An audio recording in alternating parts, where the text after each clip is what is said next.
Hi, my name's Stephen Chase, and I'm in the producer and the star of Garlic and Gunpowder. I play the character of Sonny.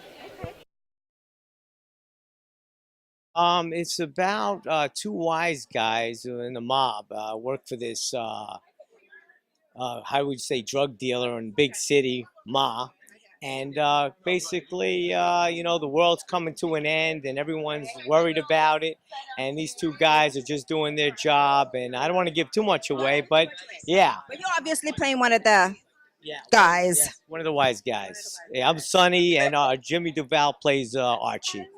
Yeah. How did you prepare for your role to play the wise guy? Any research you did? Is there any favorite person you said, okay, I'm gonna not that you want to copy that person, but where did the flavor come from so you can get in character?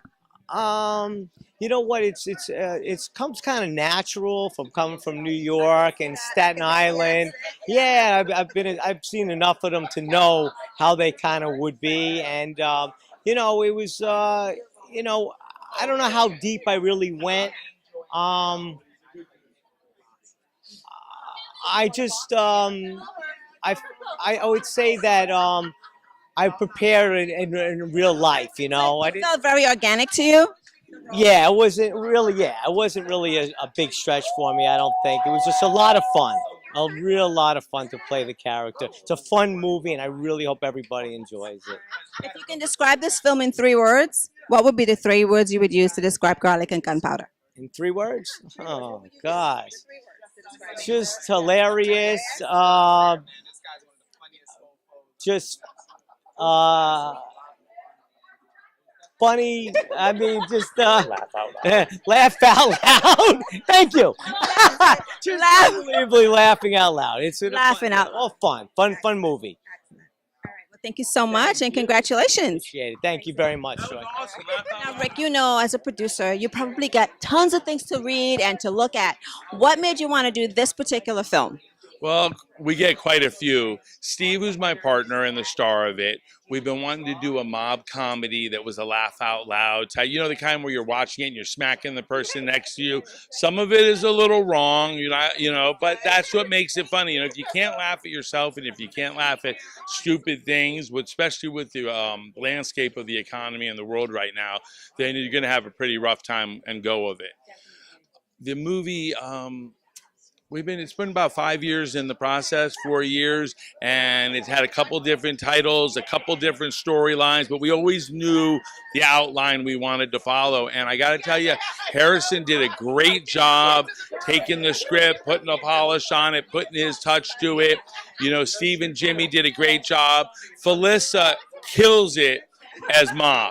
Kills it as Ma, and you need to look at her actual picture and her as Ma because it's like a before and after lap band surgery commercial. I love the name Garlic and Gunpowder. How did that come about? But you had different names, you said. Originally, oh my God, this movie's had about a half a dozen different names because we wanted something that sounded like it went together, but was so almost like an oxymoron. It didn't belong at all. And someone came up with those guys go together just like garlic and gunpowder. I'm like, holy shit, that's a good. My bad. Well, it's like mafia and garlic and Italian and food. A lot of things that we do, and we both grown up around this, Steve and I. Very Jewish, Italian roots. Everything is always around food. Everything revolves around the meal and the food, and the couple things that you have is family comes first no matter what it is, and there's your gunpowder, and it just seemed to work for us. Well, I'm going to ask you the same question, right? Describe this film in 3 words. What would it be? Well, we already said laugh out loud, so I'm going to say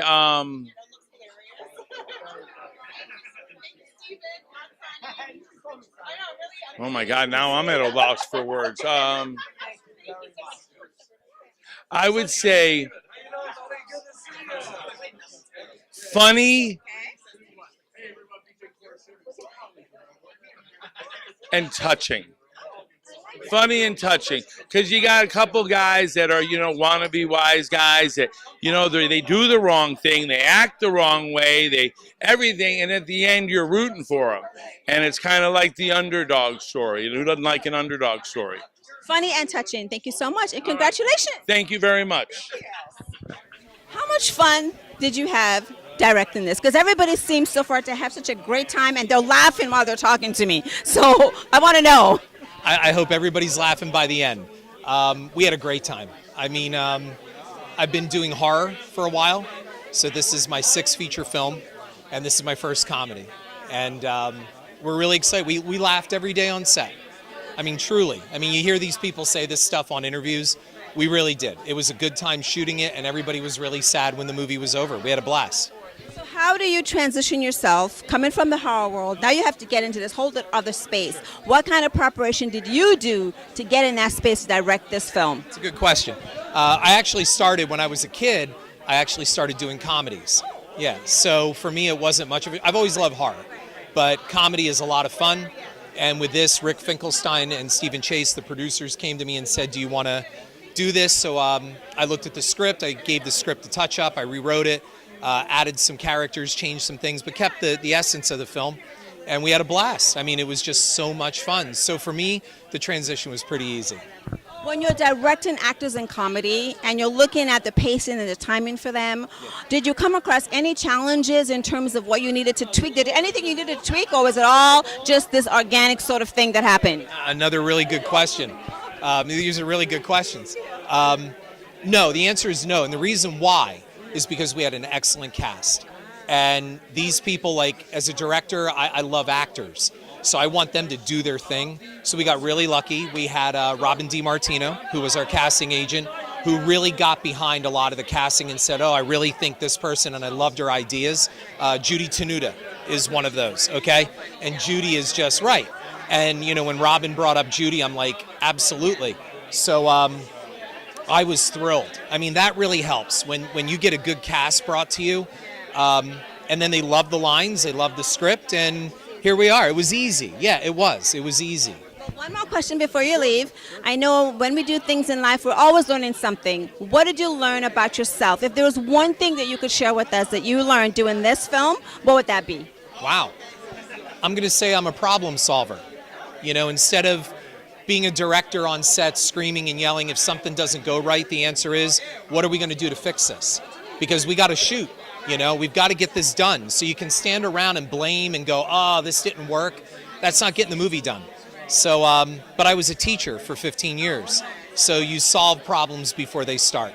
So I think that's what I learned, that I could transfer what I did in the classroom over to the set.